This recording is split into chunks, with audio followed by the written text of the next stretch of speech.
to the Dr. Geo podcast. I am your host, Dr. Geo, where I try to provide you with clinical insights and some of my research that will help you improve your urological function and live better with age.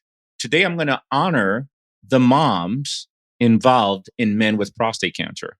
Not all partners are females, and I do know that not all female partners are moms. But most of the patients that I've seen with prostate cancer who bring in their partners are moms. So I'm going to honor the moms for Mother's Day. If you listen to this week, happy Mother's Day. Or if you listen to it whenever you listen to it, happy Mother's Day, because every day is Mother's Day, right?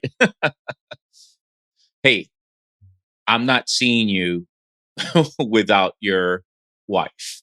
You need to bring your wife to the visit. Why is that?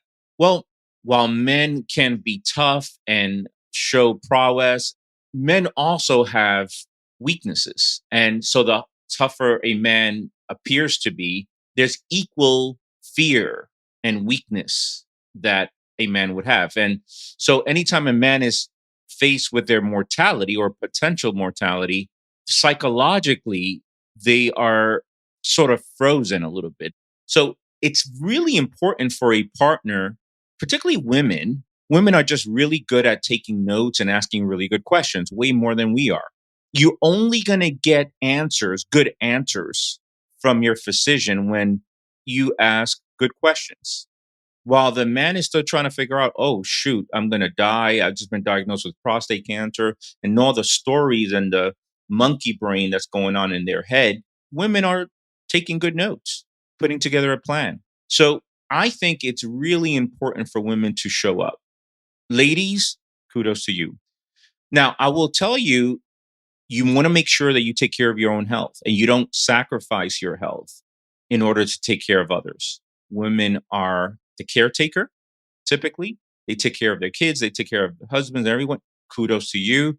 I love to be taken care of by my wife. I think that it's awesome that you do that. Now, sometimes what ends up happening is that you sacrifice your own health. So you really need to understand you can't take care of others unless you take care of yourself. You need to set out me time for your own workouts, exercise, and general well-being. The better you do in that regard, the better you'll be able to help your husband through the process, the better you'll be able to take care of others. Many of you set up your husband's supplements and make sure that they take what they're supposed to take and prepare the meals, the healthier meals for them. And kudos to you. You're awesome. Again, take care of yourself while you do so. For those of you who are listening who've never had to deal with prostate cancer, one of the fears with many of the treatments is erectile dysfunction. We think that it's just for the male benefit, but oftentimes, amazingly enough, women raise their hand and they're the first ones to say, how about erectile dysfunction? I too enjoy sexual activity with my husband, and I want to make sure that he retains that function if possible. Sure, I want him to be alive. That's first and foremost, but we want him to be alive and retain sexual function so that we can continue to enjoy sexual activity together. And that is beautiful. Deciding on treatment for prostate cancer.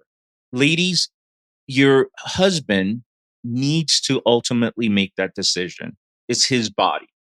Sometimes I see that the decision is driven by the spouse. Now, you are an important component of that decision making. You got to understand the psychology with the man with prostate cancer is fear, is I am no longer in control. Men like to have control. So they're already going through that psychologically. You and your partner need to talk about it, talk it through, talk about it objectively, and then he needs to go away and figure it out on his own and go into his intuition to make the decision of what the right medical treatment is for him. And your job is really just to be supportive in that situation, which again, kudos to you. Many of you are. And by the way, if there's someone listening here who don't have a partner and going through prostate cancer, you too will do fine. Bring a friend, bring a sister, bring a partner, anyone.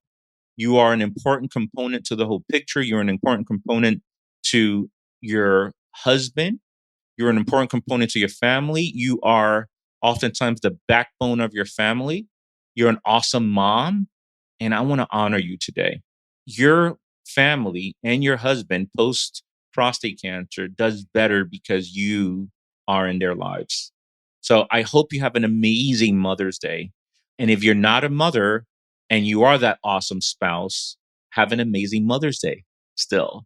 I'm sure you played the mother role to someone out there. That's not your husband, by the way.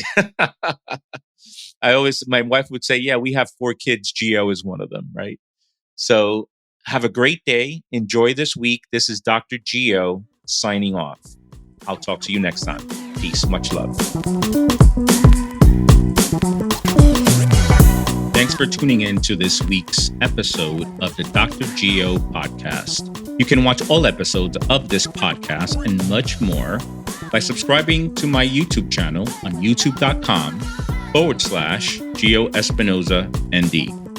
If you love what you heard today, you can help by leaving a 5-star review of the podcast on Apple and Spotify, as each review helps us reach more men who are serious about improving their urological health and how to function better with age. And for the latest research and actionable takeaways in the world of men's health and integrative urology, sign up for my newsletter at drgio.com. I'll see you next time. And now for a brief disclaimer. This podcast is for general information only, and we're not forming a doctor-patient relationship through this medium. The use of the information and all links associated with this podcast is at the listener's risk and is not to replace medical advice from a physician or a healthcare practitioner. Lastly, thoughts and opinions related to this podcast are my own and may not reflect the views of any institution or organization I'm associated with.